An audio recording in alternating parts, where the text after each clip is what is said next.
no, you're here. I was just starting to wonder if I should send you clearer instructions.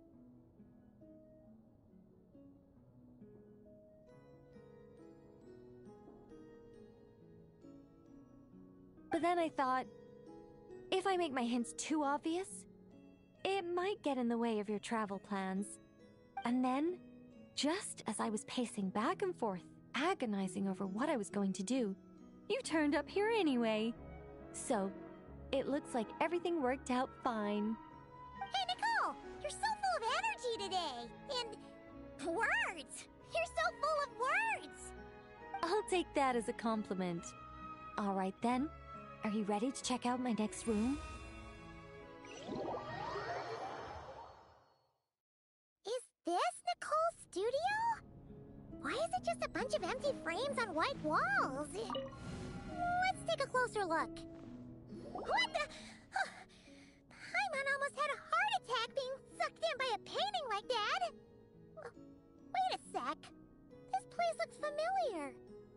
Oh, it's the table where the mages hold their tea parties. It all started the first time Alice invited me for tea. On that day, I didn't attend in person, mostly because back then, I still hadn't decided whether I really wanted to join the Hexen Circle or not. Alice was the only one there who knew my true identity. She warned me not to say a word, or let anyone else discover who I was. I was only supposed to observe. And then what happened? Well, then I concluded that she was punishing me for my hesitation to join. Everyone was talking about such interesting things. How could I not chime in? And of course, when you're in the middle of a conversation and someone throws out a question you know the answer to, how are you supposed to keep your mouth shut? Which brings us to the bet between Barbeloth and Alice, Rhindaughter's forbidden creations, Ivanovna's political machinations. It was like a series of exquisitely acted plays, distilled within the confines of a teacup. Their words alone were enough to ignite my instinct to lay the truth bare before them. So, you piped up inside their heads? Of course not. Even though I felt like my head was going to explode, I still made sure to hold it all in. I'm a responsible angel, after all, and I'm well aware of the difference between what I want to say and what I'm allowed to say. So, I had a private little word with Alice inside her head, just me and her, and I agreed to join the Hexen Circle, right there and then.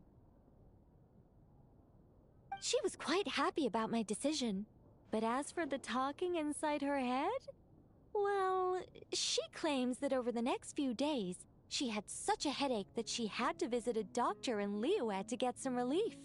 But she can hardly blame me for that.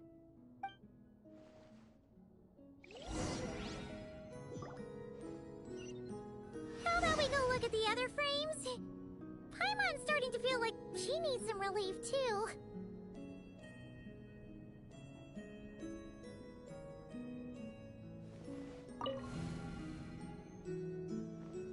Is that an Irminsul tree?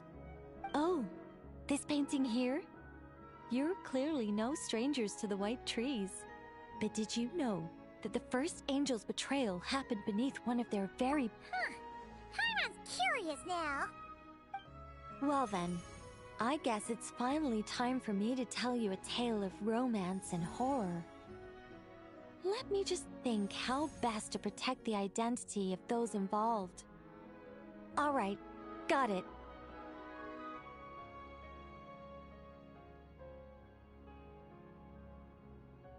A long, long time ago, there was once a traveler who wandered among stars. They were nothing like you, but that's not important right now. One day, he traveled to a silver tree to visit the Princess of the Morning Star. Before long, he started asking her about her kingdom's most forbidden secrets. His words puzzled the princess. How could he possibly know of all these things forbidden by the gods?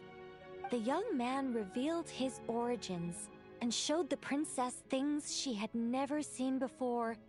A free will and love, both noble and spiritual. His words awakened her sense of self, hitherto shackled by the gods. Her heart soared, carrying her beyond limits she had never crossed before. The Princess of the Morning Star confided the kingdom's secrets to the youth, and between them, love grew and blossomed, along with a determination to defy the gods. This is just a cookie-cutter love story. You said there'd be horror. Don't worry, Paimon. The horror's about to begin. They yearn to help the people live lives of unfettered freedom, but the gods could not forgive their betrayal. They sent down thunder and fury, destroying the lovers' home. And when the Great War subsided, the power and the wisdom of the princess were lost, never to return. Even her closest friends were cursed. Yeah. That ending was pretty scary after all. But didn't you say you were going to tell us about the first angel? And you're not saying this story's actually true, are you? It sure is. And that's the scariest part.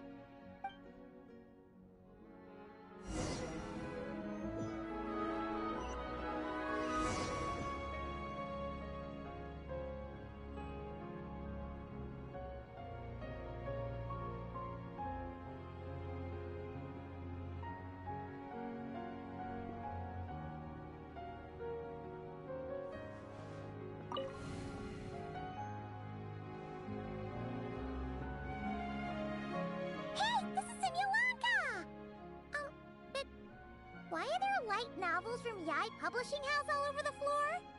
Well, on the subject of my literary enlightenment, my greatest inspiration of all is none other than Lady Anya herself. She was the last to join the Hexenzirkel, and yet the first to leave. I loved all of her stories, whether it was just an idea or a fully fleshed out manuscript. Anya was always so skilled at making her readers gasp with joy. Hexenzirkel discussions rarely stray far from magic, and it's my belief that Anya possessed a unique magic of her own. She could weave love and compassion into words and stories that would touch the hearts of others. I asked her for tips on how to write compelling tales.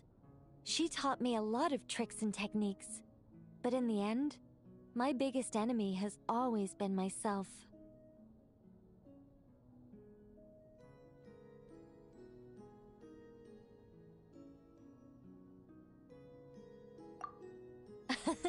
That's one way of putting it. Communicating through thought is so much more convenient. I guess even angels can succumb to laziness.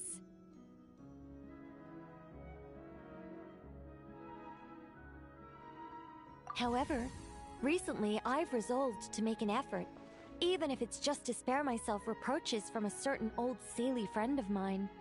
Oh! Does that mean we're finally gonna get to read something you've written?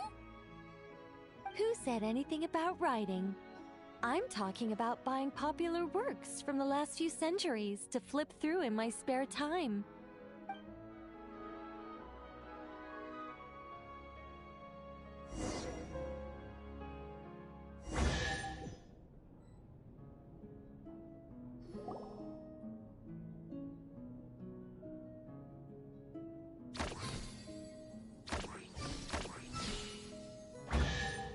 These paintings all remind me of places that hold great significance in my heart. And now, the studio has been fully restored. All right, go ahead and claim our reward. What? Don't look at me like that. Of course this reward is ours. You're not going to leave this chest unopened, are you? I can't let you leave if you do.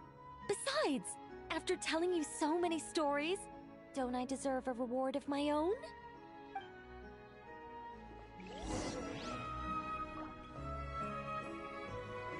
A happy story all wrapped up. See you next time.